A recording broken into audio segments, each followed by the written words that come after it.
Olandiż ta' 18-il sena jinsab fil-periklu tal-mowt wara ġlieda li inqalad bejn 9 persuni s-sibt bil-lejl f'Paċeville. 6 persuni kollha irġiel sfaw midruba permezz ta' arma li taqtaw bil-ponta minn raġel ieħor li mbagħad ħarab minn fuq il-post. Wara tfittxija l-aggressur Libjan li għandu madwar 20 sena instab u kien arrestat. Filwaqt li s-sitt vittmi ttieħdu l-isptar Mater Dei biex ikunu kkurati għal ġrieħi gravi.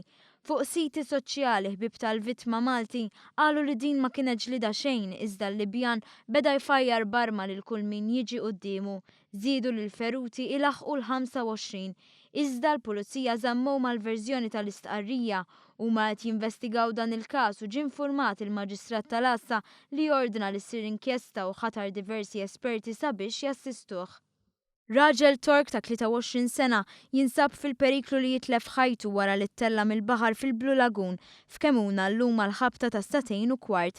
Min investigazzjonijiet preliminari jidher li r-raġel li kien qiegħed fil-kumpanija ta' ħabib tiegħu kienet jomu wara ftit ġinnutat li kien intilef minn sensieħ u ingħata l-ewwel għajnuna minn tim ta' emerġenza u ttieħed lejn il-port tal-Imġar biex jittieħed l-Isptar Ġenerali Għawdex fejn kien ċertifikat li jinsab f'qagħda kritika. Franċiż ta' 41 sena jinsab f'qagħda kritika wara li waqa' minn sular għoli.